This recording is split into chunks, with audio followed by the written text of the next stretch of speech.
Buenos días, bienvenidos de nuevo a esta segunda ponencia del Congreso. Contamos esta mañana con la intervención de Rosa María Itarte, que es doctora en Pedagogía y trabaja como profesora en la Universidad de Castilla-La Mancha, en la Facultad de Ciencias Sociales, y es especialista en Educación Social. Ella trabaja en diversas líneas profesionalmente y de investigación, pero bueno, destacan sus líneas en torno al estudio de la interculturalidad, género, cultura y acción sociocomunitaria. Es miembro del Grupo de Investigación de Control y Exclusión Social de la Universidad de Barcelona y coordinadora del Grupo de Investigación de Educación Social en la Universidad de Castilla-La Mancha. Tiene diversas publicaciones, investigaciones, ponencias, conferencias, interviene en diversos lugares, allí donde se la llama. Siempre podemos contar con ella, ¿no? Pero por destacar algunas de sus publicaciones, por si os interesan, ¿no? Pues podríamos hablar de Diversidad, Cultura y Ciudadanía, publicada en Nau Llibres, y Cultura contra Ciudadanía, publicada en Gevisa. Es miembro de la Sociedad Iberoamericana de Pedagogía Social y miembro potente, con responsabilidad. Entonces, bueno, yo creo que somos afortunados de tenerla por aquí y, bueno, le doy la palabra y que ella empiece. Gracias. Que lo haga bien. Bueno, muchas gracias, Víctor. En primer lugar, quiero agradecer la invitación a participar en este congreso. Siempre una oportunidad que te dejen, como decía ayer el profesor Caribe, un espacio para explicar y explicarse, para proponer y ordenar aquello que uno va rondando y tener un espacio donde compartirlo con los demás. Entonces, muchas gracias a la organización por darme esta oportunidad y por este trato amable, que en estos tiempos es un lujo. También quiero decir que me pusisteis en un problema al tener que pensar esta cuestión, pero que la experiencia de escribir lo que hoy os voy a contar fue también un trabajo de replantearme muchas de las cosas a nivel del discurso que yo daba por buena respecto a lo que era, sobre todo desde la interculturalidad, o lo que había trabajado en la interculturalidad, la cuestión de la paz. Y que eso me ha abierto como preguntas que me dan para trabajar en un futuro a partir precisamente de la pregunta o la invitación que vosotros me hacíais, ¿no? Con lo que advierto que lo que voy a contar quizás son notas, apuntes y reflexiones a partir de las cuales yo creo que podríamos empezar, o os planteo que podríamos empezar a trabajar la cuestión de la educación para la paz o de pensar la paz. Y de ahí, sin más preámbulo, quisiera así hacer una toma de posición previa sobre lo que os voy a contar. Como tres puntos desde los que parto, aunque no los tenga muy claros ni cerrados, ¿no? Bueno, tenemos como... Una primera cuestión es la idea de que la educación es siempre y en todo momento una posibilidad y una oportunidad, independientemente de todas las contradicciones que la sustentan y que la habitan, e incluso desde el lugar en el que voy a hablar, que es precisamente la educación como violencia. Porque es cierto que, tomando un poco las referencias de las ponencias de ayer, hablábamos de una sociedad que nos violenta, que es violenta, de una situación conflictiva, pero yo quería irme a la propia violencia de la educación y a su recorrido violento, no en este momento histórico, sino a través de una larga tradición ya, en la que la propia pedagogía, la propia filosofía de la educación ha planteado el educar como una manera de control y sometimiento del otro, y que nuestra propia tradición discursiva, teórica, es en muchos casos violenta. Pero que aún así, y aunque yo lo voy a plantear así, la educación es siempre una oportunidad, pese a eso, pese a esa contradicción, y una posibilidad de cambio, de transformación para tanto individual como colectiva. Un segundo punto respecto al posicionamiento del que parto, y para no repetirlo, porque creo que se dijo ayer y se dijo lo suficientemente claro, es que no podemos pensar la educación sin un fuerte anclaje al contexto y a la comunidad en la que habita en cada momento histórico. Y a ese contexto social, pues me remitiré en algún momento, pero lo voy a pasar un poco por alto porque creo que nos lo dieron ayer ese marco, ¿no?, de cuál es nuestro momento actual. Es decir, que sumaría a esa violencia educativa hoy la violencia de un momento histórico de quiebra total, ¿no? Y desde ahí, pues pensar, desde ese lugar de la quiebra, mi tercer punto de posición es que pese a esa propia violencia y a ese momento de quiebra, siempre y a partir de lo que sería una propuesta como la narración, la literatura, y pensando en la infancia, la narración nos permite empezar a inaugurar otra forma de hacer las cosas. No inaugurarla, porque siempre también la educación ha ensayado otras formas de hacer las cosas, ¿no? Pero ¿cómo podríamos hacerlo ahora? Porque pese a los momentos, ayer hablábamos de dominación, de ciertas políticas totalitarias, pero incluso la propia educación como un sistema en cierto sentido totalitario, yo lo diré, pero aún así siempre tiene grietas por las que poder ensayar otra posición, tanto para el que educa como para el que se educa, ¿no?, en una relación. Y es desde ese marco desde el que voy a contar o a explicar estos tres puntos, ¿no? Quería empezar con este pequeño cuento como metáfora de eso que supone el pensar la educación a partir del un no.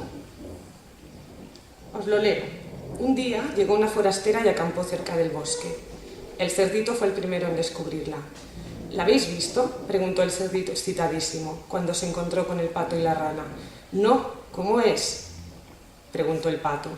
Si quieres que te sea sincero, parece una rata asquerosa, dijo el cerdito. ¿Qué debe querer? Hay que ir con cuidado con las ratas, dijo el pato, son una panda de ladronas. ¿Cómo lo sabes?, preguntó la rana. Todo el mundo lo sabe, dijo el pato enfadado, pero la rana no estaba segura, quería comprobarlo. Es de un cuento de Max Beilhius, lo digo yo, La rana y la forastera. Es un cuento que empieza con una duda, ¿no? Y quizá yo creo que la educación empieza con no dar las cosas por sentadas y en intercultura, por ejemplo, quiero comprobarlo, quiero ir a conocer a ese otro, ¿no? Desde ahí os hago una propuesta. ¿Qué condiciones para una educación para la paz? Que yo he llamado una educación en paz. Es decir, ¿qué condiciones tendríamos que crear para que nos dejen en paz? ¿No? No sé. Luego, un segundo punto que sería, esa educación en la que nos dejen en paz no tiene por qué ser una educación pacificada, ni tranquila, ni armoniosa. Al revés, yo creo que muchas veces esa ciudadanía que nos venden, no como ciudadanía real, sino como ciudadanismo pedagógico, muchas veces en nuestros propios discursos, o esa educación para la paz en la que todo es bonito y amable y tranquilo, es precisamente la violencia, una violencia sobre el otro institucional, o en la ciudad, por ejemplo. Las normas cívicas, me lo parece, ¿no?, una violencia, cómo ocupamos los espacios públicos, etcétera, y yo sobre eso. Y la tercera es cómo podemos usar la literatura a modo de ejemplo, la literatura y la narración como un modo de buscar esas grietas. Esa es mi propuesta y luego pues hablamos. La dificultad para pensar la paz, ¿no? Voy a otro cuento. ¿Cómo es la mirada educativa a veces? No sé si conocéis la familia Munin, de un autor finlandés, ¿no? Pero cuando leía este cuentito, se me parecía que era mucho, está hablando de la familia, ¿no? Pero sí hacía la metáfora con la educación, ¿no? Que somos un poco así los educadores, o las políticas educativas. Pasaba todo el día organizando y dirigiendo las cosas desde la mañana a la noche. A su alrededor no veía más gente que vivía una vida indiferente y sin metas. Mirase donde mirase, había algo que debía ser corregido, y se rompía la cabeza intentando hacerles ver cómo debían vivir, con todas sus buenas intenciones, ¿no? Pienso que la educación es muchas veces, pues ha sido muchas veces, es esa mirada o esa acción totalitaria sobre el otro, en la que de alguna manera de antemano hemos decidido qué es lo bueno, cómo hay que vivir, qué hay que hacer, y el otro no tiene nada que decir al respecto, puesto que estamos de parte de la bondad, de lo bueno y de la verdad. Y que en ese proceso de construir eso, pese a todas nuestras buenas intenciones, anulamos la palabra del otro y la acción con el otro. Hago un paralelismo en la acción sociocomunitaria con la ciudad y el ciudadanismo que os decía. Muchas veces cuando hablamos de la ciudad como espacio cívico, ciudadano, y miramos nuestros propios programas educativos, podríamos también hacer una lectura en el que queremos una ciudad en la que no ocurra nada. Queremos una ciudad en la que todo esté planificado y organizado de antemano, y donde los espacios públicos, no como espacios de encuentro, de vida y por tanto de conflicto, de interacción, de cosas que no podemos prever, al revés, desde las políticas públicas y muchas veces desde la propia educación, lo pensamos más como un espacio donde todo, absolutamente todo, está controlado, con buenas palabras, con buenas intenciones, ¿no? Donde le decimos al otro cómo tiene que vivir, pero donde lo imprevisto, lo no controlable de la vida no aparece. Y en educación muchas veces creo que tenemos esa tentación de ese control total sobre el otro en nombre de discursos a los que todo el mundo nos sumaríamos, ¿no? Como es la paz, la igualdad entre hombres y mujeres, ¿no? La intercultura, la pluralidad, pero que en nombre de esos principios nuestras prácticas violentan al otro, porque lo encierran en un modelo y en una idea de la que no le dejamos escapar y a la que tiene que responder.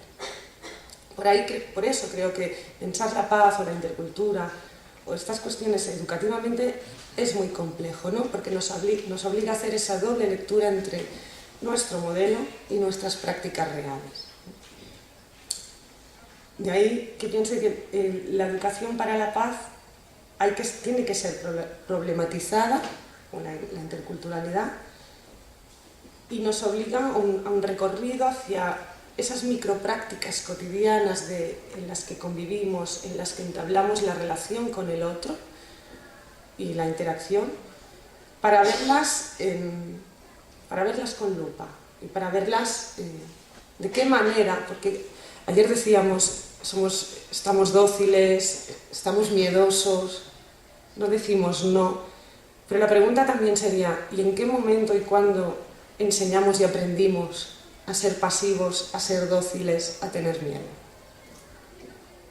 Tampoco es algo tan nuevo, ¿no? Y cuando a veces los procesos educativos o los procesos de socialización, precisamente a veces en un discurso que sería totalmente maravilloso, se articulan a través de unas prácticas en las que lo que están enseñando precisamente es el miedo, la pasividad y la docilidad. Por ejemplo, no la participación o no una ciudadanía total, ¿no? Porque la ciudadanía total o aquello que hablamos de la autonomía o el protagonismo del sujeto de la educación nos obliga a que el otro tenga la posibilidad de palabra. Y muchas veces los procesos educativos en esa actividad micro, cotidiana, no dan la palabra al otro. De ahí que piense que debamos problematizar la paz. Entonces, ¿qué condiciones creo que deberían darse para una educación en paz? creo que la paz, la educación en paz o una educación para la paz tiene que ser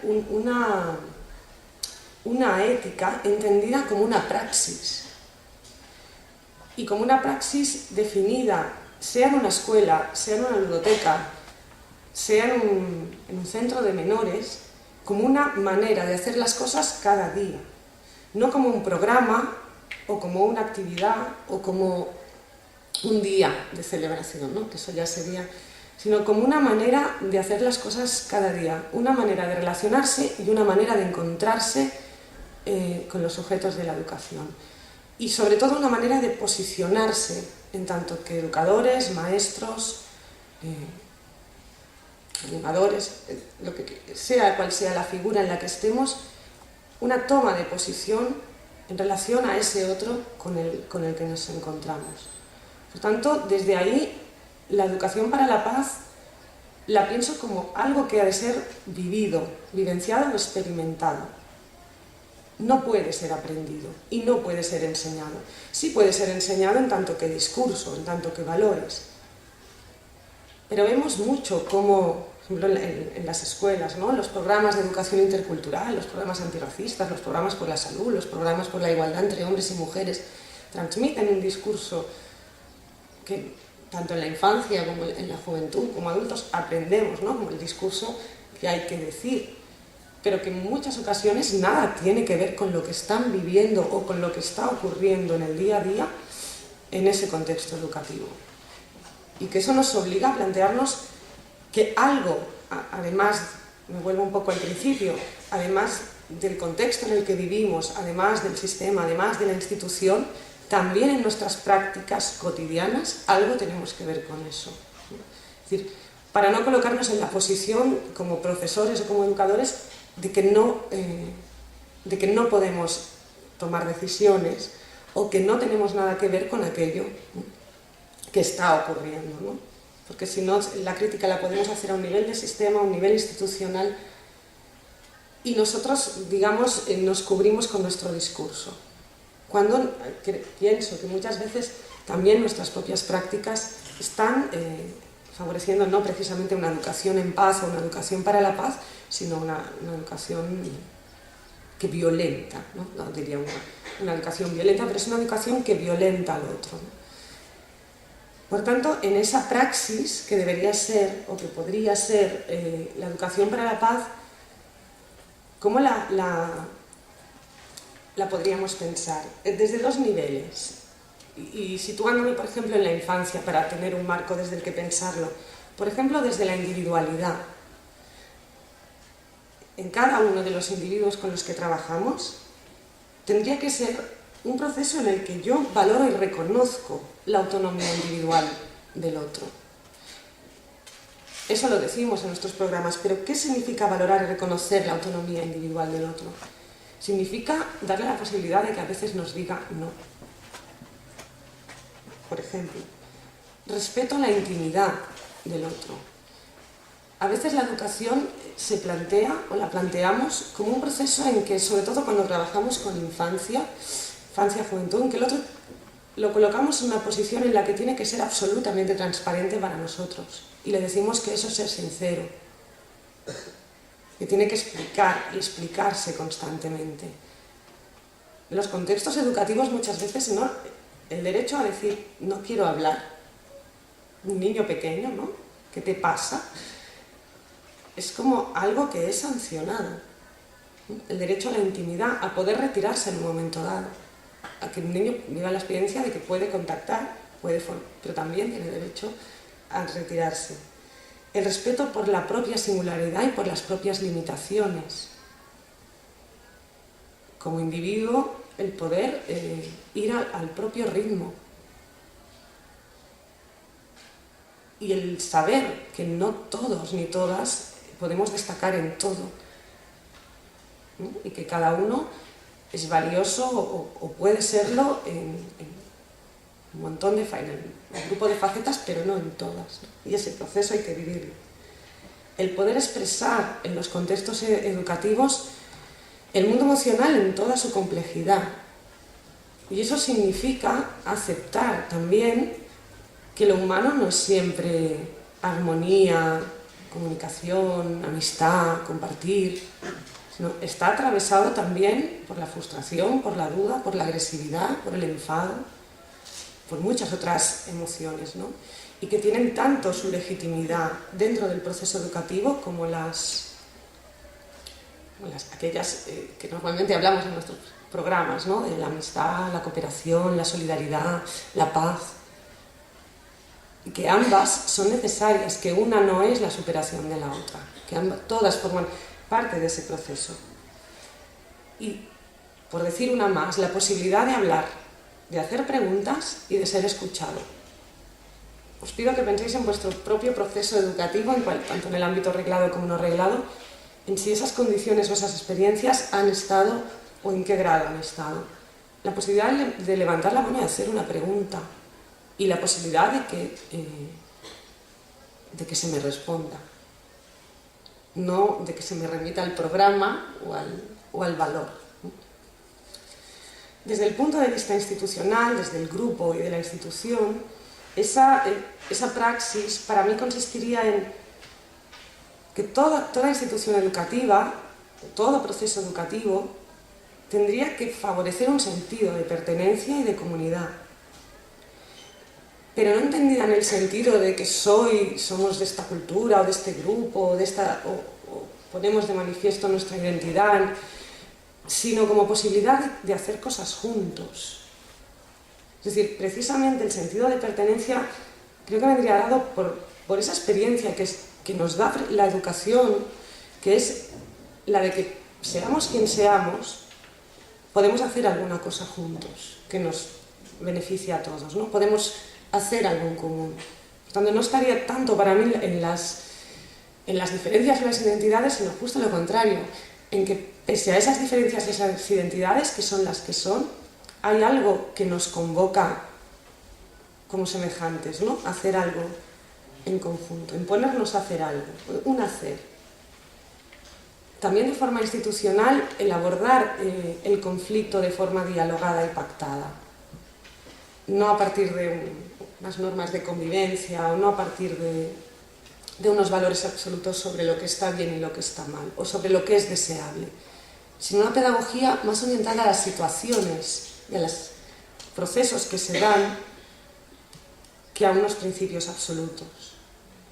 Sería también desde la institución un lugar de acogida e invitación a lo común de lo humano, a ese legado. Por eso la propuesta que os hacía al final tenía que ver con la cultura, con el arte, con la narración, ¿no? Como algo que sí nos permite una participación compartida, una cultura común y un acceso al saber. Porque solo es desde las instituciones educativas desde donde podemos hacer ese tránsito. Aunque ahora nos vendan el tema de que es posible educarse sin un encuentro con el otro, ¿no? A través de la formación virtual, etcétera, etcétera. Lo que estoy planteando es que la educación requiere de una relación con el otro. No sería lo mismo este espacio a través, ¿no? Como congreso virtual, no tiene nada que ver. Uno puede adquirir información, pero adquirir información no tiene un proceso educativo en este sentido, ¿no? La información no es un saber, o no necesariamente. Y construir ese saber requiere que haya una interacción con el otro. Luego, la capacidad de tener protagonismo y responsabilidad para formar parte de un proyecto dentro de la institución. Y las instituciones educativas pocas veces dan ese protagonismo y esa responsabilidad al grupo, sino más bien la delegan simplemente en el educador o en la norma o en los principios. Y sobre todo, que la educación no niegue, esconda o oculta, la educación, el programa educativo, la vida cotidiana en la institución, todo aquello del mundo que no es agradable. Que no oculte la desigualdad, la injusticia, la pobreza, etcétera, todo aquello que hablábamos ayer, ¿no? Porque en el sentido de convertir eso en un lenguaje positivo, acabamos pensando en una educación ideal en la que hablamos de valores sobre la paz, la amistad, la intercultura, la pluralidad, pero como si eso no estuviera atravesado por relaciones de poder, por desigualdad y por injusticias, que deben ser traídas también a la experiencia educativa.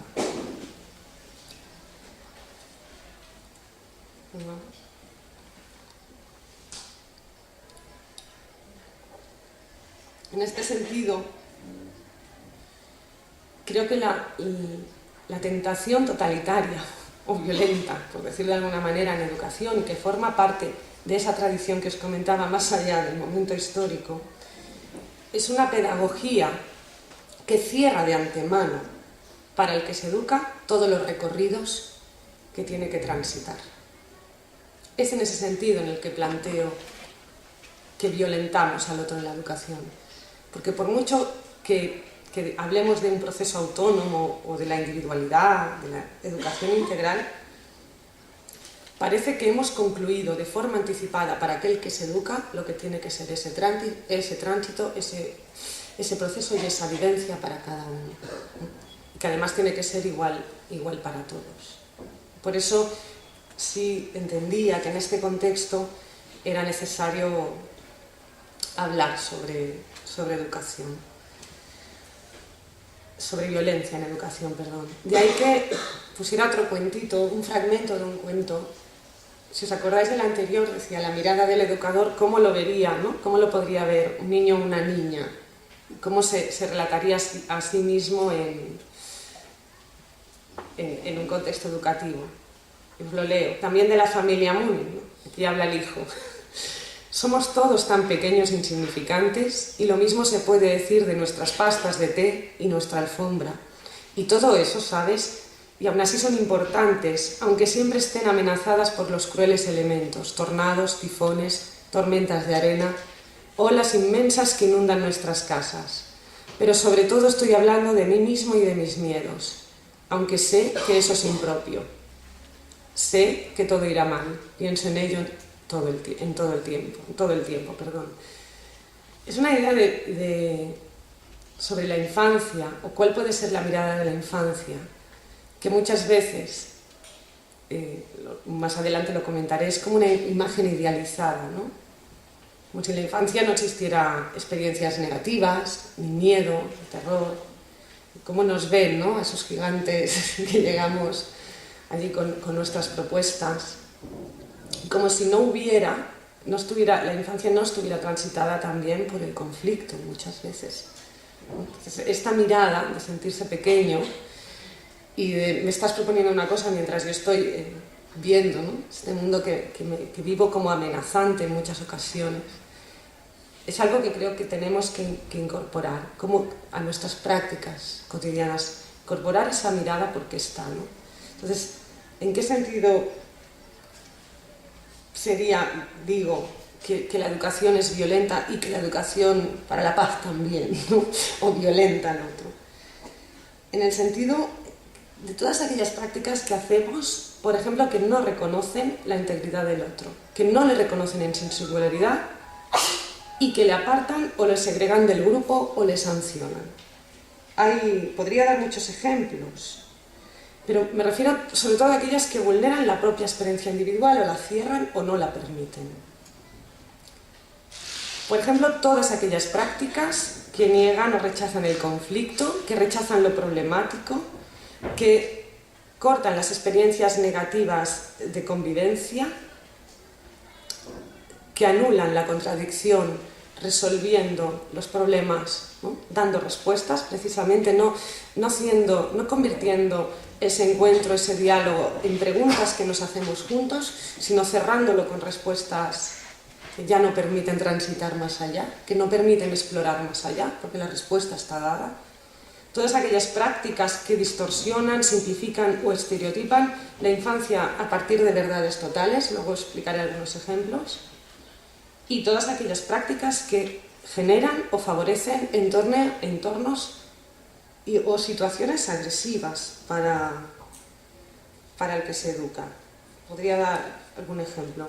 Evidentemente que tenemos que hablar también de la alegría, del compartir, de la solidaridad, y evidentemente que esas cosas también van juntas con estos procesos, pero si me he centrado en esos negativos es precisamente porque son estos los que solemos negar, como algo que hay que resolver. Tenemos un problema, ¿no? Negamos el conflicto. El conflicto es un problema y hay que resolverlo. Es por ahí por donde quería plantearlo. En segundo lugar, también planteo que querría hacer una distinción entre violencia y agresividad. Y partir que quizá esa tendencia a verla como problemática, la agresividad, el conflicto, el desencuentro, quizá no sean tan negativos, que forman parte de la experiencia humana y pueden ser una buena herramienta de trabajo en los procesos educativos. Lo dejo ahí después para el debate. Doy algunos ejemplos. Por ejemplo, los planes de convivencia de las escuelas. Si los leemos, muchas veces lo que encontramos en ellos en realidad son normas y sanciones, no planes de convivencia. De convivencia no se habla, se habla de valores que hay que conocer y por tanto actuar, y de las sanciones y las normas que se derivan de ellos, las normas y las sanciones. Hablo de cosas como la silla de pensar, que me tiene fascinada, ¿no? Que en educación infantil es una gran herramienta educativa, pero que nos podríamos preguntar que empezamos bien, si relacionamos el apartar a alguien, ¿no? O el pensar como un castigo, vete a pensar, ¿no? Bueno, tampoco es una violencia. Yo creo que sí es una violencia, ¿no? Sí lo es, ¿no? Esa experiencia del apartarte y del pensar. Pero no pienses cualquier cosa. Piensa lo que tú ya sabes que tienes que pensar. Y luego me lo cuentas. ¿Qué estamos aprendiendo ahí, ¿no? Realmente, ¿qué estamos enseñando ahí, por ejemplo? O no sé, o aquellos en los que resolvemos un conflicto, esa prisa que tenemos por resolver el conflicto con hacer las paces, daros un abrazo. Y se acabó el tema. No hay tema, porque el tema es que hagáis las paces y os deis un abrazo. Si ha habido agresividad, no solemos dar el tiempo necesario para que eso se elabore, o incluso para que no se concluya de momento, para vivir la experiencia del rechazo, por ejemplo, o la experiencia del desencuentro, y de que eso he de ir resolviéndolo. Evidentemente ese es un aprendizaje que tenemos que hacer, que en la vida en comunidad, y es mejor para nosotros que aprendamos que no la podemos resolver a puñetazos. Pero eso es un proceso que tenemos que aprender, no algo que se pueda aprender porque alguien nos dé la orden de que nos demos un abrazo. Porque a veces a lo mejor ese enfado era legítimo y tenía razón de ser, ¿no? Y era un buen momento educativo. En fin, para no alargarme, voy, porque si no, voy. En ese sentido, ¿cuál sería esas violencias? O esas también ideas sobre la infancia, por ejemplo, sobre la juventud que tenemos, y que en nombre de unos valores a los que me sumo, pero que creo que totalizamos, y en el nombre de una idea distorsionada de la infancia, por ejemplo, en la que, no sé si Disney tiene la culpa o es anterior la cosa, ¿no? Pero ese mundo del elefantito babar, donde todo es maravilloso y nunca puede ocurrir nada que nos sacuda, esa idea que por el propio bien del niño ignoramos o negamos, ¿no? No ya el conocimiento del niño o de la niña sobre el mundo, sino porque esa es nuestra tarea de transmitirlo, sino de su propia experiencia sobre ese mundo, que en ese momento es ese contexto, esa vida cotidiana. El pensar que, por ejemplo, la expresión de la ira o del enfado es algo que hay que superar o que indica un problema en el otro, no una experiencia legítima con la que podamos trabajar. Por ejemplo, la idea de que el niño o la niña con una voluntad demasiado fuerte es algo que debe ser corregido, precisamente porque nos cuestiona y se nos resiste. La afirmación, por ejemplo, que podemos encontrar en muchos manuales, en revistas, en artículos, de que las conductas, que al niño hay que educarlo desde muy temprano porque si no se nos tuerce, y de mayor tendrá problemas o será problemático, ¿no? Y corregirlo desde edades tempranas, ¿no? No vaya a ser, y eso está en toda la tradición pedagógica, que duerma solo a partir del mes. No lo cojas en brazos, que se acostumbrará mal. Déjalo llorar, porque si no te va a tiranizar. No estoy diciendo cosas que no se expliquen o se cuenten en los programas educativos y en las clases de educación, de pedagogía, como si el niño fuera una especie, el niño, la niña, la infancia, el joven, una especie de monstruo que constantemente va a ponernos en situaciones comprometidas y que hay que avanzarse eso para que no nos controle. ¿Qué estamos enseñando o qué estamos educando ahí? No todo eso, es decir, el derecho a la intimidad, a hacer preguntas, a ser escuchado, a ser tomado en serio. La idea por ejemplo, hago un paréntesis, si no voy muy mal, porque me divierte, además de la silla de pensar, lo de la idea, los alumnos de Talavera que están por aquí seguro que ya me la habéis escuchado, del compartir, ¿no? Compartir es amor, oyes a los niños de infantil, o hay que compartir. ¿Por qué? ¿Por qué hay que compartir? ¿Y por qué hay que amarse? Porque eso es un mandato. ¿Acaso compartimos los adultos todo? Ni hablar. Yo no lo hacemos. Porque un niño, cuando es muy divertido observar, hacer trabajo etnográfico en los parques, ¿no? Y ver cómo se generan esas violencias. Porque cuando María se acerca a Pablito y le quita el camión, siempre pongo ese ejemplo, ¿no? Y Pablito le da un tortazo a María, y rápidamente ocurre el padre y la madre y les plantea esa mujer: Pablito, déjale el camión a María. Pablito no se pega, ¿no?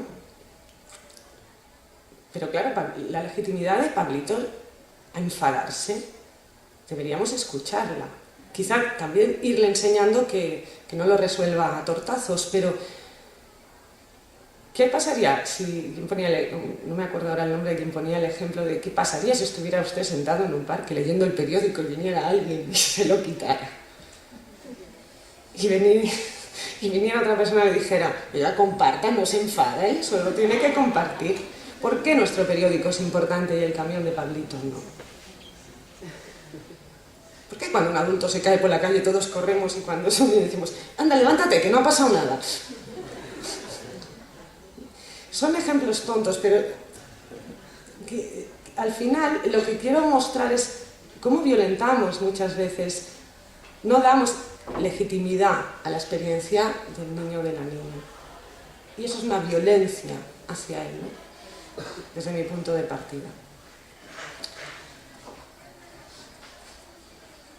Doy algunos ejemplos más antes de pasar a este punto. ¿Qué enseñamos también? Por ejemplo, que expresar ciertos sentimientos es malo.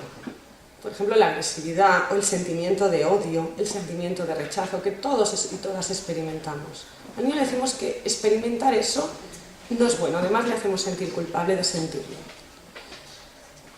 Y que basta con que también somos inocentes en ese sentido, porque le prohibimos sentir eso, como si pudiéramos prohibirlo.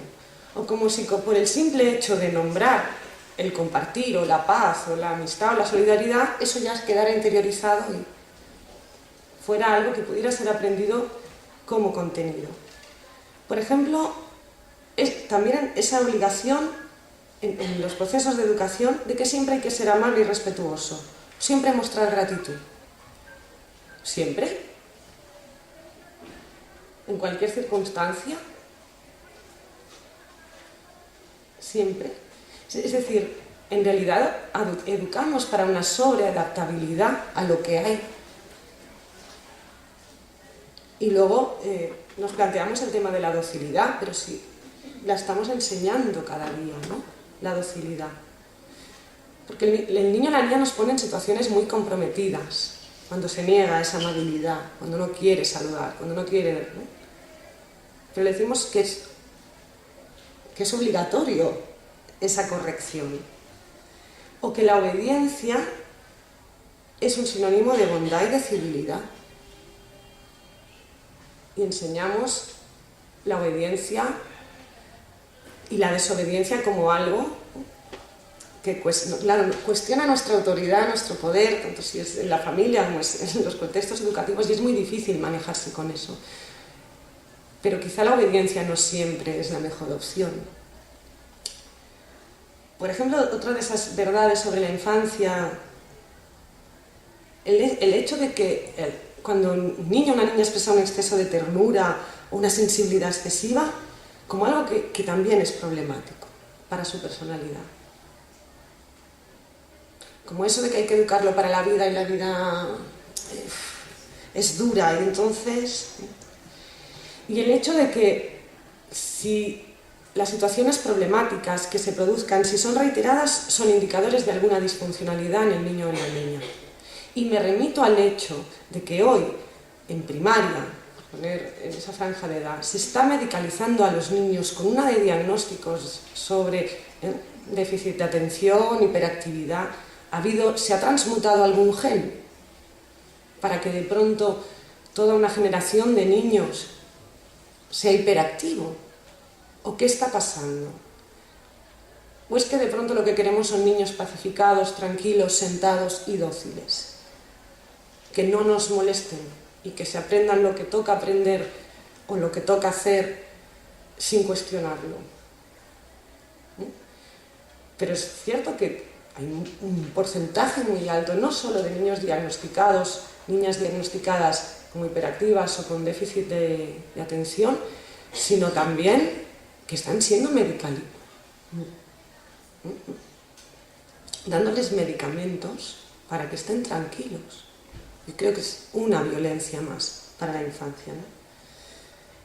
Y luego está el contexto. Retomando un poco las aportaciones de ayer y yéndome a lo que sería la vivencia, la experiencia, ¿no?, cotidiana de ese contexto, Philippe Mérieux, por ejemplo, apunta 6 características de nuestro mundo actual que violentan la educación y a los que se educan sobre todo, ¿no? Por ejemplo, 1, la saturación, el exceso de información, de contenidos, de actividades que suponen una imposibilidad o para, ya en la infancia, para descansar, por ejemplo. El hecho de que no hacer nada esté mal visto. O el descanso, hoy lo hablábamos con Víctor, viniendo. O que quizá necesitamos tiempo para pensar, para reflexionar, para mirar, para lo que sea. Pero que ese contexto en el que nos colocamos y colocamos también en la infancia es una violencia sobre ellos y niega el ritmo individual o la propia experiencia. La inflación publicitaria, dice Mérieux, es una exposición constante a estrategias de impacto, relacionadas con el consumo, pero también con objetivos educativos. Lo que el niño o la niña o cualquiera de nosotros tiene que alcanzar en un tiempo. Tienes que saber inglés, hay que hacer deporte, hay que llevar una vida. Es como un mandato terrible, ya no solo sobre lo que hay que saber, sino sobre la salud, sobre el cuerpo que hay que tener, sobre lo que hay que consumir, sobre la vida. Da igual que sea en un sentido positivo. Hay el juego como aprendizaje. Ya no es divertido. ¿Puede haber algo que no esté pedagogizado? ¿No? Por ejemplo, ¿por qué jugar no puede ser simplemente jugar y que el juego sea educativo, el cuento sea educativo, ¿no?, y el tiempo libre, todo él sea educativo? La confusión entre el ser y el tener. Solo, no me detengo. El control en tiempo real, ¿no?, la transparencia absoluta, esa brutalidad que supone el estar constantemente expuestos a la mirada del otro. No voy a hablar de las redes sociales, sino también en la experiencia educativa. La virtualización total del mundo, ¿no?, en el que el bombardeo de lo que sucede es tan fuerte que si para nosotros nos cuesta digerirlo, ¿no? Imaginémoslo en un contexto para un niño o para una niña, ¿no? Por eso me he colocado en la infancia. Y lo que él llama la omnipotencia del mando a distancia, que es ese ir pasando de una cosa a otra sin tiempo para pararse y sin tiempo para digerir los procesos, sean de aprendizaje, de juego, ¿no? Hay que estar en constante movimiento. Son violencias para los adultos, pero son violencias también para la infancia. Voy a ir un poco rápido porque Lo que querría plantear es que la experiencia educativa en ese, ¿no?, en el que ahí sí donde tenemos algo que hacer y algo que decidir, podríamos pensar en hacer las paces con los niños y las niñas, o en hacer las paces con nosotros mismos, y no someternos a estos procesos en la medida de lo posible, ¿no? Es decir, buscar esas grietas por las que escapar de estas lógicas. Y en ese sentido sería salirnos de esa idea que Alice Miller decía que es absurda, sobre la creencia de que un ser humano solo puede tener todo el tiempo pensamientos buenos, amorosos y piadosos, y ser al mismo tiempo honesto y auténtico. Que el ser humano no es eso. Y partir más, como veis aquí en la pantalla, una pedagogía de las situaciones, que lo tomo del filósofo de la educación de Joan Carles Melick. Partir de la situación, de lo que está ocurriendo. El plantearnos, si no nos asusta demasiado, en los procesos educativos en los que participamos, como un espacio abierto, en el que no puedo determinar de entrada lo que va a ocurrir. Y asusta. Y el utilizar, y ahí es donde ponía un ejemplo, el arte y la cultura como una mediación precisamente para el encuentro con el otro y el encuentro con esas experiencias, a través de un elemento que lo que hace es colocar una distancia para que no sea amenazante, sobre todo si pensamos en la infancia, para mí ni para el otro, ¿no? Porque el arte y la cultura en ese sentido nos permite primero encontrarnos con ese legado humano que yo decía antes, pero también con la experiencia de la convivencia con el otro, conocer la pluralidad del mundo y abordar esa complejidad que comentaba, sin negarla, ¿eh? Y sin negar lo conflictivo de esa vivencia.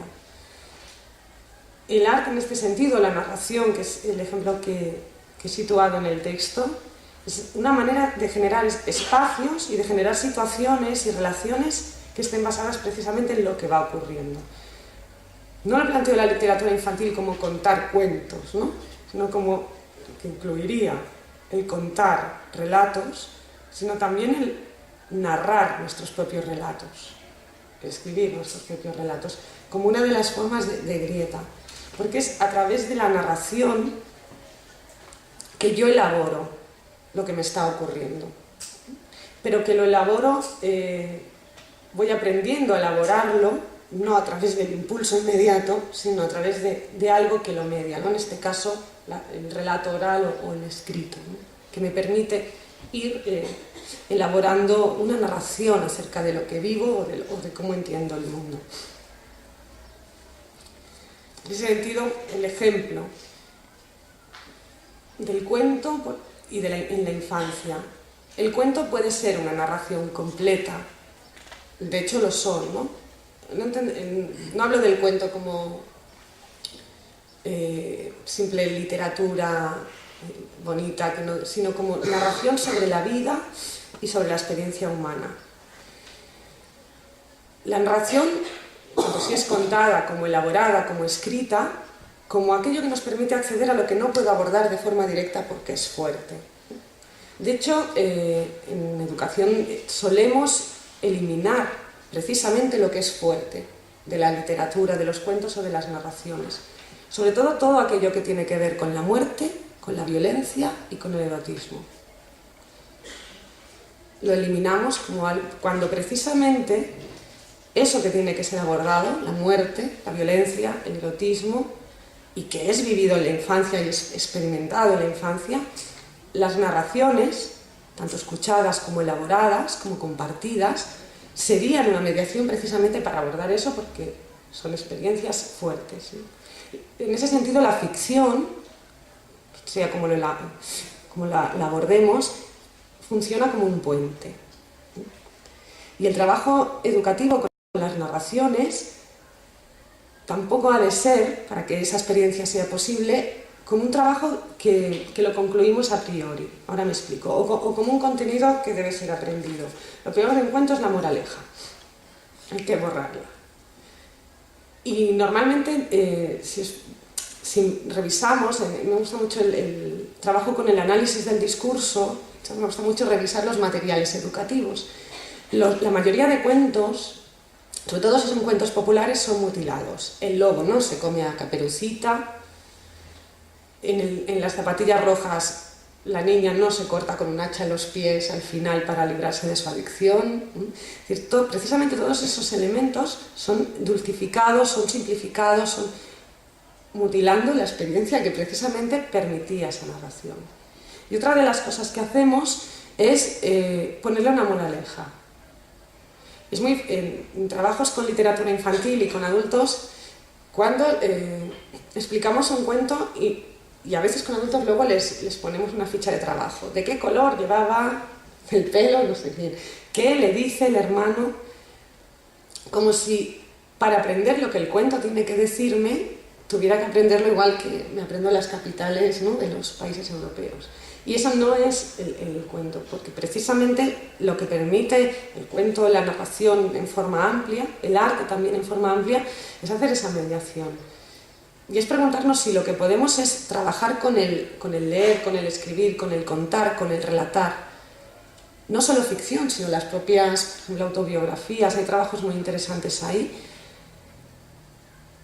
Y permitir la experiencia con eso, sin cerrarlo, ¿no?, sin ponerle una moraleja, sin hacer un examen sobre lo que tiene que ser aprendido, sino como una tarea de exploración, ¿no? Por tanto, esos espacios y esos tiempos educativos para trabajar con las situaciones sería, y si usáramos la literatura en este sentido, primar el proceso por el resultado, por encima del resultado, algo que va en contra del mandato que recibimos. Si podemos plantearnos la posibilidad en nuestra práctica cotidiana de no sancionar el error, ya sé que, por ejemplo, en la escuela hay que poner notas o en la universidad, pero de no sancionar el error. Si lo planteo desde la narración, desde el escuchar, el contar y el escribir, y el usar eso como una forma de vivir y experimentar la convivencia y una educación en paz, el error no es posible ahí.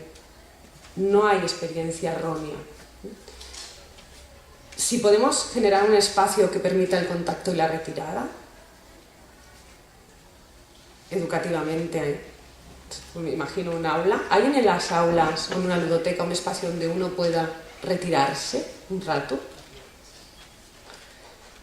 y ponerse a leer, por ejemplo? Si podemos construir un espacio flexible, o el programa nos manda, o los principios nos mandan, y si somos capaces de construir espacios plurales, ¿no?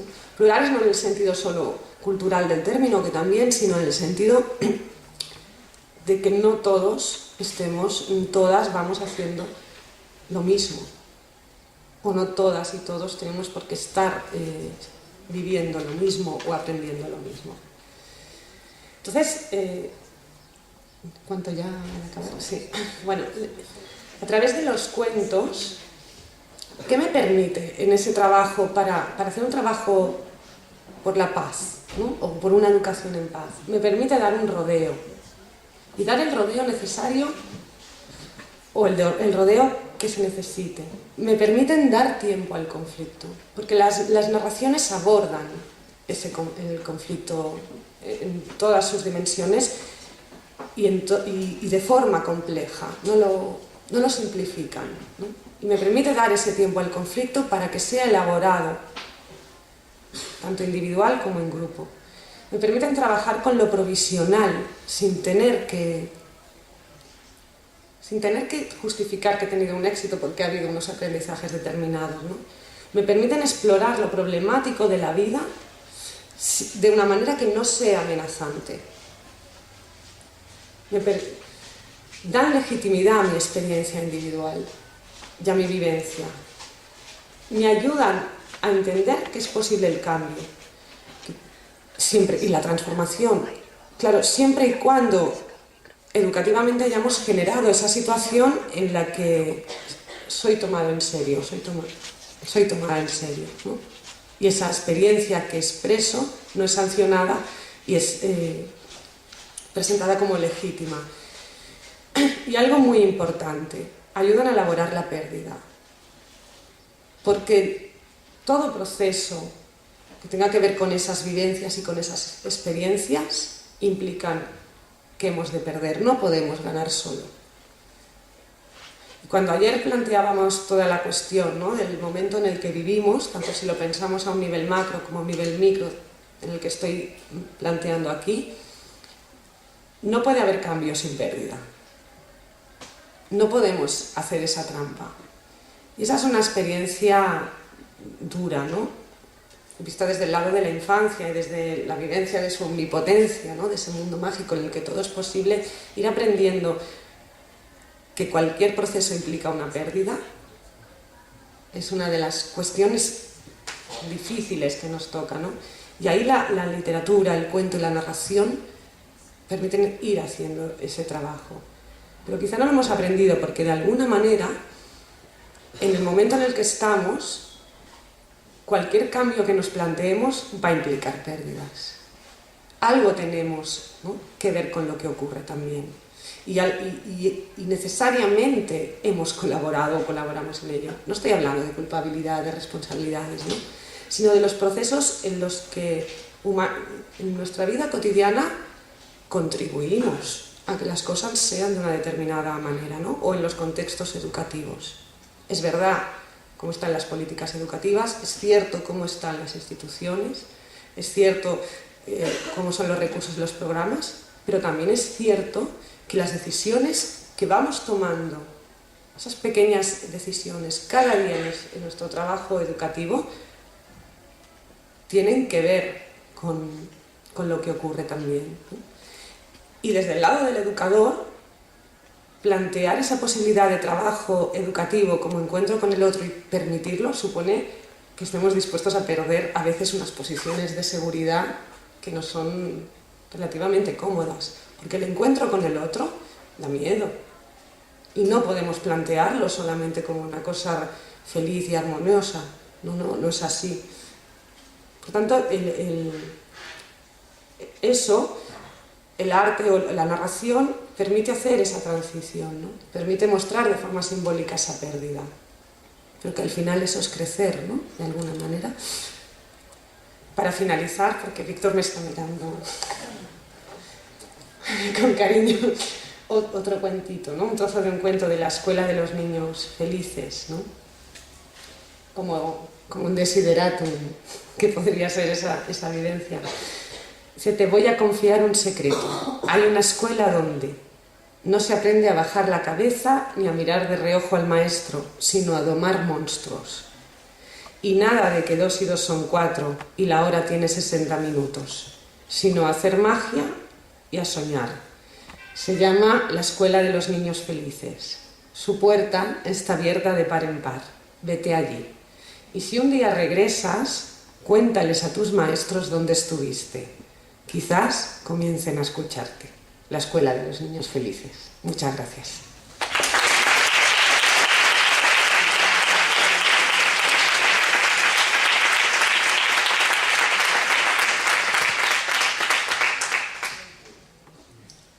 Gracias, Rosa.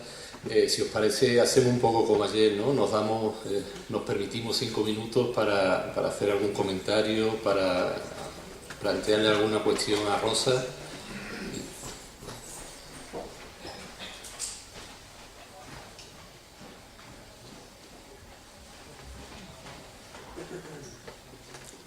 Allí a la izquierda.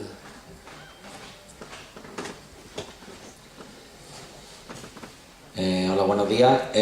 Ante todo, enhorabuena por la buena exposición. Y a mí me ha saltado más que es una duda, pero igual a lo mejor no tiene mucho que ver, pero me quiero quitar un poco esa espina. Y escuchando, hablando sobre la violencia en la educación, a mí me ha hecho un poco recordar a cuando di en Antropología de la Educación a Octavio Fulá, no sé si lo conoce, que hablaba de que la educación era violenta y a la vez erótica, pero yo me voy al sentido violento. ¿Tiene algo que ver esa violencia, ese choque de conciencia entre la realidad que hay y lo que vive el niño con lo que ha estado usted poniendo aquí?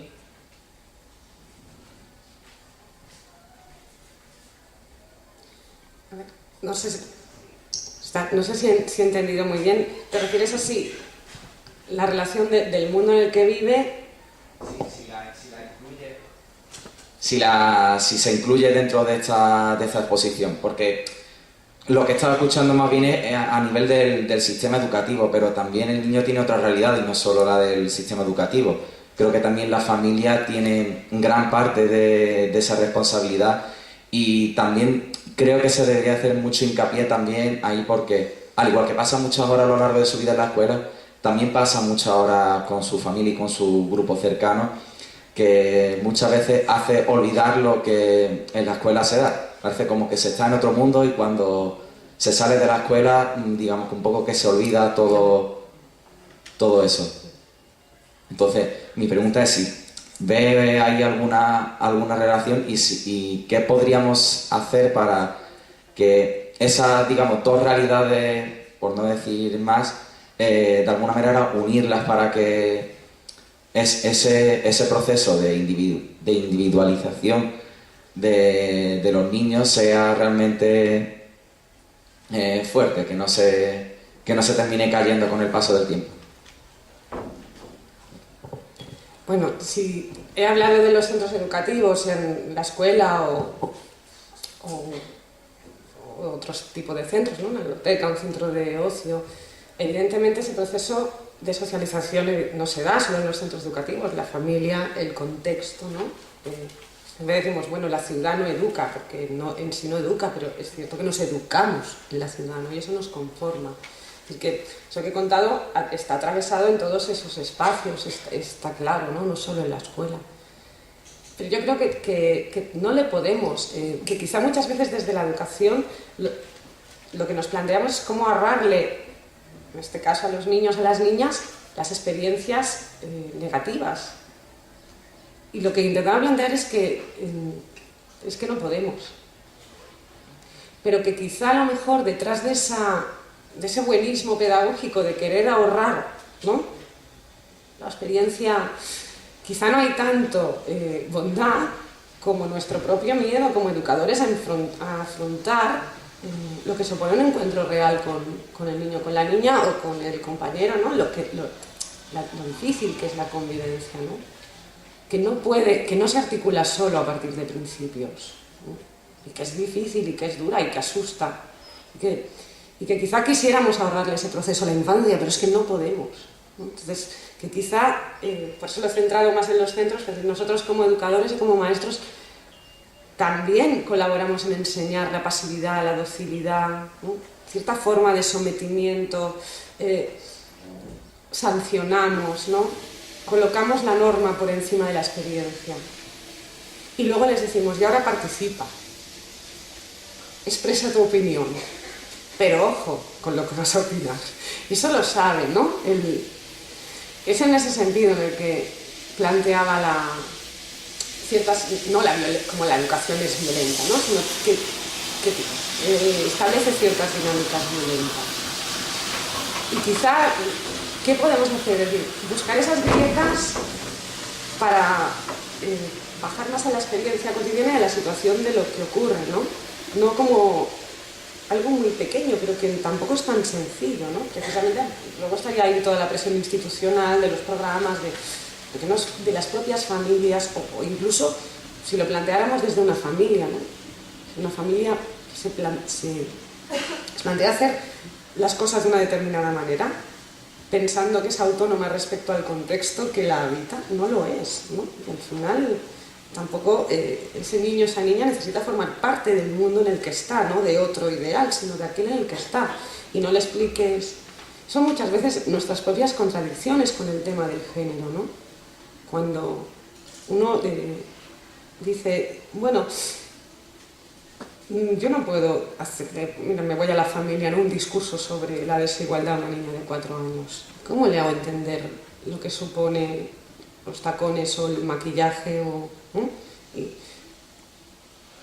Es su contexto que le está marcando, que eso la hace protagonista de algo.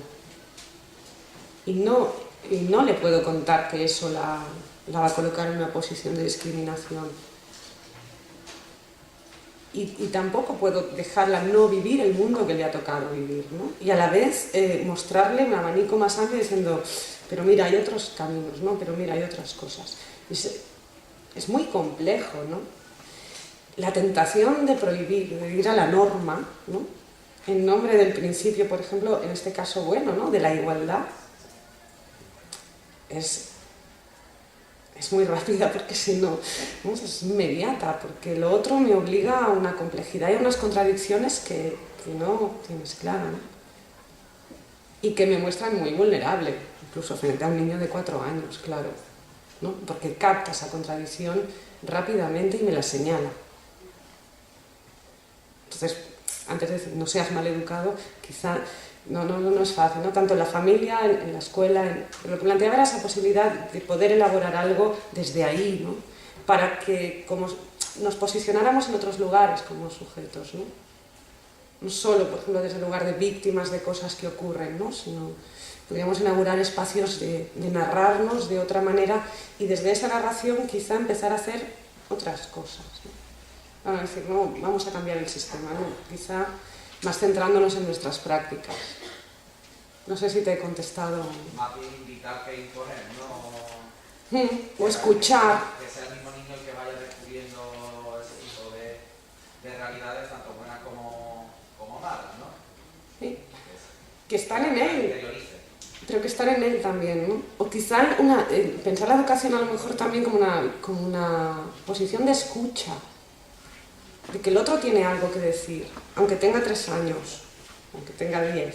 Y que quizá eso que tiene que decir desde mi mundo adulto no tiene su legitimidad y tiene su importancia. No sé.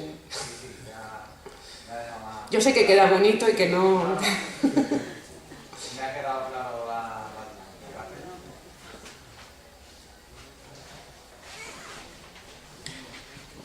Hola, buenos días. Darle las gracias por... Aquí. Darle las gracias por esta charla, a mí particularmente me ha encantado. Y quería plantear 2 cuestiones.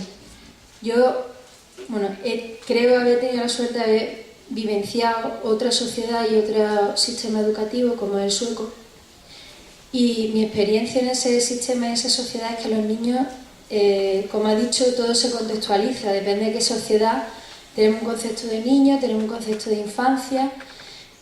A mí algo que me llamó mucho la atención es que allí, para hablar a un niño o una niña, sobre todo pequeñitos, los adultos se agachan, cosa que aquí no se hace prácticamente nunca. Yo casi nunca veo a ningún adulto, ya sea docente o sea un padre o una madre, un abuelo o una abuela, agacharse para decirle cualquier cosa a ese niño o a esa niña, y mucho menos para regañarlo. Siempre la imposición viene desde que yo soy más grande, soy el adulto, soy el que tengo la razón.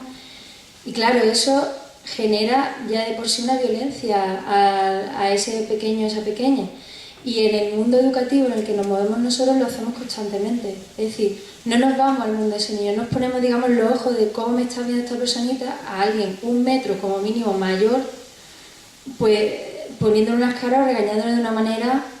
Eso ya en sí genera una violencia. Entonces, personalmente pienso que deberíamos de replantear nuestra manera de cómo tratamos a la infancia, cómo tratamos los niños y las niñas en nuestros centros escolares. Es decir, y eso me lleva también a que muchas veces nos posicionamos los docentes en que hay que marcar unas distancias porque si no perdemos el respeto. Eso yo se lo escucho a muchos compañeros. Es que si yo no me pongo en mi posición es que el alumno no me respeta.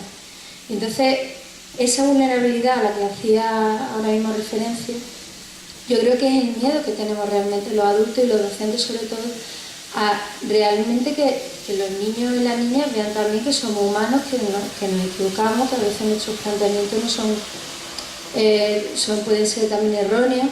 Entonces, el escudarnos, el hacernos ese escudo, tanto adultos no docentes como adultos docentes, creo que ya de por sí genera una violencia en el niño y la niña, desde el punto de vista de cómo simplemente les hablamos, hasta el punto de vista de cómo muchas veces les impedimos muchas actitudes, muchas cosas con tal de nosotros mismos protegernos.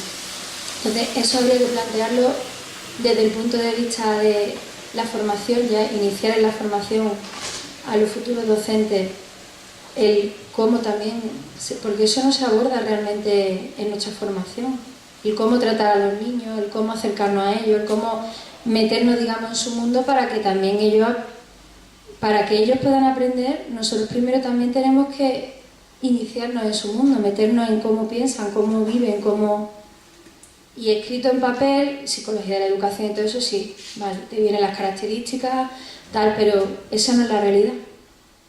Entonces, debería de abordarse también desde un punto de vista formativo y también un punto de vista de conciencia social de cómo están los niños en la sociedad, y por supuesto en los centros escolares, donde se supone que deberíamos de darle otro tipo de atención, deberíamos de saber cómo hacer con ellos. Gracias. Sí, solo al hilo de la reflexión que haces, yo no lo he abordado en la exposición, pero sí, por ejemplo, pensando en la escuela muchas veces decimos, ¿cómo vamos a pretender, por ejemplo, que un niño o una niña se comprometa o se active hacia una tarea o hacia un aprendizaje cuando a lo mejor está viviendo situaciones, ¿no? Pues, por el ejemplo de los divorcios, violencia, maltrato, etc. Y dices, es cierto, ¿no? Pero al mismo tiempo podríamos hacer la lectura inversa. A lo mejor es que ese espacio y la tarea es el único momento y el único lugar que tiene precisamente para desengancharse de eso que está viviendo y inaugurar otra cosa. De ahí la complejidad de la educación. Yo tengo que tener en cuenta la vivencia, la experiencia que el otro trae, pero también, por eso lo que os planteaba era a través de la cultura como mediación, para no psicologizar la educación y para no convertirla en que eso se pueda aprender, como creo que es una de las cosas, a través de dinámicas de grupo, ¿no? Y vivamos eso, ¿no?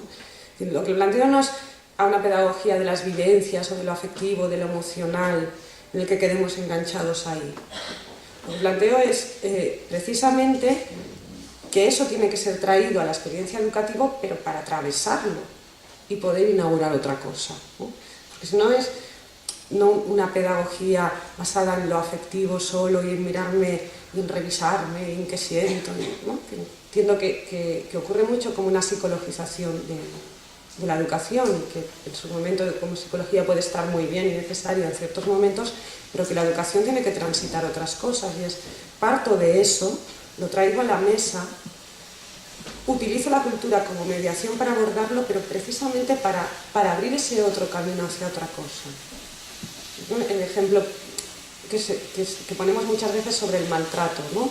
Cuando un niño maltratado no puedo pretender que aprenda matemáticas o que se sume a la lectura, puesto que la vivencia impide, sí, y el maltrato hay que abordarlo y tengo que poder, en la escuela no abordo directamente el maltrato, pero la narración, sea que escriba su propio proceso, sea que lo haga a través de cuentos, sea que lo haga colectivamente como narración compartida, o otra forma de arte, me permite expresar eso, pero no para quedarme enganchado a ello, sino para ir a otra cosa. Porque si no, ¿cómo saldré? Aparte que el maltrato sea atendido psicológicamente, la educación también permite otra forma de tránsito, que es trascender la situación a partir de esa mediación con la cultura. Esa era para mí el cómo, ¿no? No lo podemos abordar directamente. Pero no podemos pensar que puedo eliminar del proceso educativo toda esa vivencia. No sé si te iría por ahí. Sí. Simplemente plantear de pensar como sociedad, como docentes, nuestra forma de relacionarnos con los niños. Sí, lo de agacharse es muy claro. Agacharse, por ejemplo, un simple gesto como es agacharse, o muchas veces sentarse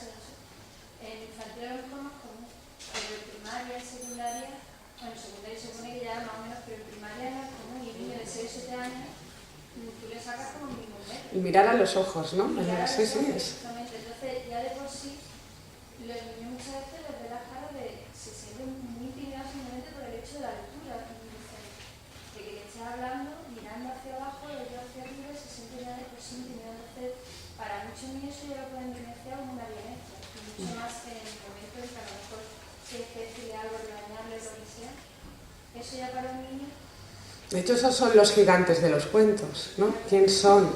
Y de alguna manera, esos gigantes se les puede vencer. Eso lo permite el cuento. Y también hay otro tipo de adulto que puede aparecer, por ejemplo, en las narraciones, sobre todo clásicas, de lo que se llaman los cuentos de hadas, ¿no? En que el adulto que ayuda, solo ayuda que el niño o la niña haga lo que tiene que hacer, pero no le sustituye en hacerlo, ¿no? Por eso juega con ese tipo de adultos. Los adultos se equivocan. Acordaros de Pipi Calzas Largas, no sé si la habéis visto, ¿no? Cómo permite ridiculizar al adulto, pero muchos consideraban a esa serie como perniciosa para la educación de niños y niñas, ¿eh? Que evidentemente que deja al adulto como un ser ridículo que hace fantochadas. Y ahí, pero sí, juega con el gigante y, por ejemplo, y el elemento ayudador, porque el niño se sabe dependiente, ¿no? Y ahí hay como el gigante que me amenaza, y a la vez es que el adulto para la infancia es eso al mismo tiempo, ¿no?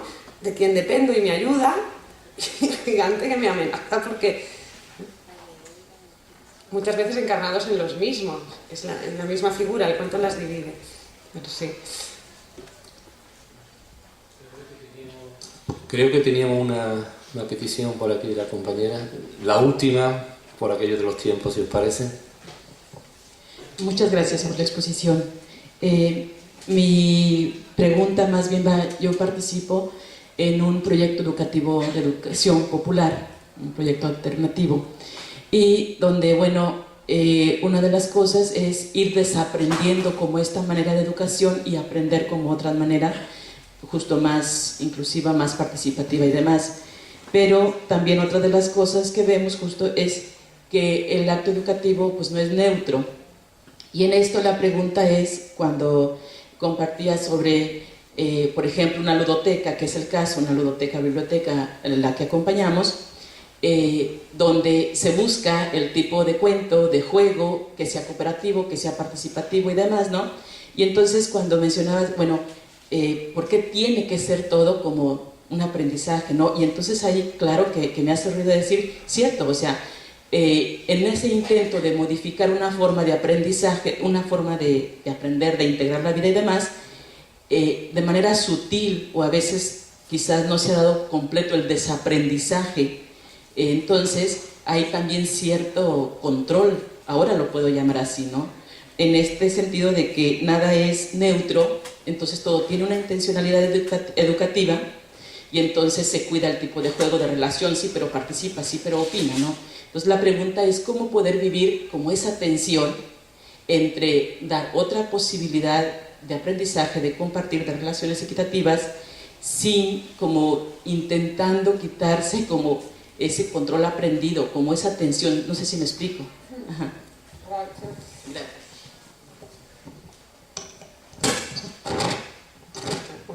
No sé, yo sí. Yo no creo que podamos resolver esa tensión, que igual tampoco sería deseable, precisamente porque intentar resolverla es volver a generar contextos pacificados, ¿no? Lo que planteaba precisamente es que ni podemos, ni quizás es lo deseable. Pero igual si en nuestras prácticas podemos darnos pequeños gestos que permitan, yo creo, darnos tiempo.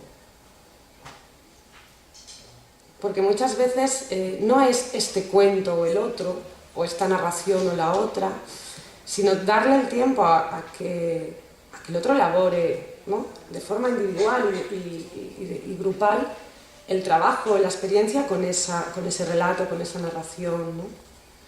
Que no eliminemos a priori aquello que consideramos no adecuado, por ejemplo, ¿no? Y lo hacemos que sea educativo, que no haya violencia, que no haya... Caperucita Roja, por poner un ejemplo que todos conocemos, ¿no? Es una narración potentísima. De hecho, es muy curioso, ¿no? Cómo es reactualizada constantemente en la publicidad, en el cine, en la literatura. Algo tiene. Claro, el rojo, el lobo, la niña. De hecho, como lo que son los cuentos populares y clásicos, tampoco estaban escritos para la infancia, precisamente, ¿no? Y el de Caperucita Roja en concreto, pues, en los momentos que era contado, el que hace Perrol es como un aviso a las señoritas, ¿no? Digamos, de la corte, porque en ese momento a perder la virginidad se le llamaba ver el lobo. Está hablando de cosas fuertes, ese cuento, ¿no? Por tanto, el tema del devorar, ¿no? La experiencia de la infancia con el devorar o ser devorado, con el engaño, muchas veces tampoco se habla de la mama, ¿no? Que la envía sola al bosque, vaya madre, ¿no? Pero todo eso muchas veces, cuando es elaborado para tarea educativa, es mutilado. Por un lado, ¿no? Yo decía, mantener la integridad del texto, tanto de las versiones modernas de literatura infantil como las clásicas, pues las clásicas como las conocemos nos es más fácil verlo. Es una condición, porque justo estoy permitiendo una elaboración a través de la ficción y la ficción hace de vallado a la amenaza que eso supone, ¿no? La ficción me ayuda a eso. Sea una ficción que yo narre, sea que use otra. Entonces, para mí era no mutilar los textos. Los cuentos, por ejemplo, de Hans Christian Andersen son brutales. Y hablan de El patito feo. Es una experiencia sobre el abandono, sobre el maltrato, sobre la soledad. Es muy duro, ¿no? Por decir otro conocido. Entonces, también dulcificar, como si la infancia tuviera que ser un territorio Disney, ¿no? Es un territorio donde todo es... Pero al hacer eso en educación, anulamos a ese niño o esa niña, le negamos la experiencia, le negamos la individualidad, y en realidad le estamos diciendo que aquello que le pasa o aquello que siente no es legítimo ni es bueno. En ese sentido decía que era una violencia educativa. Y luego la otra parte era el hecho de que siempre tuviéramos que justificar pedagógicamente que eso que hemos, ¿no? Ese cuento, por ejemplo, como, vale, yo voy a trabajar la Caperucita Roja con niños, voy a leerlo, voy a escribirlo, voy a reescribirlo, voy a hacer teatro con ello, voy a pintar con ello, pero luego tengo que justificar qué va a aprender, qué valores voy a trabajar, porque si yo ya he decidido lo que el niño tiene que aprender, sentir y vivir, ¿dónde está la experiencia educativa ahí, ¿no? ¿Y dónde lo planteo como educación? Porque quizá a través del patito feo yo puedo abordar mucho el maltrato, ¿eh? Y ahí se pueden hacer muchas conexiones, pero tendré que dejar que el otro las haga, ¿no? Era quizá ese no avanzarse y ese no cerrar el camino para la experiencia del otro. Evidentemente tenemos que cumplir un programa y hay unos contenidos que transmitir y hay unas enseñanzas y hay unos valores con los que queremos trabajar, pero a lo mejor sí podemos darnos un poco más de tiempo y dejarle al otro un espacio para que... Era esa un poco la idea, ¿no? Y que igual no es necesario la moraleja final.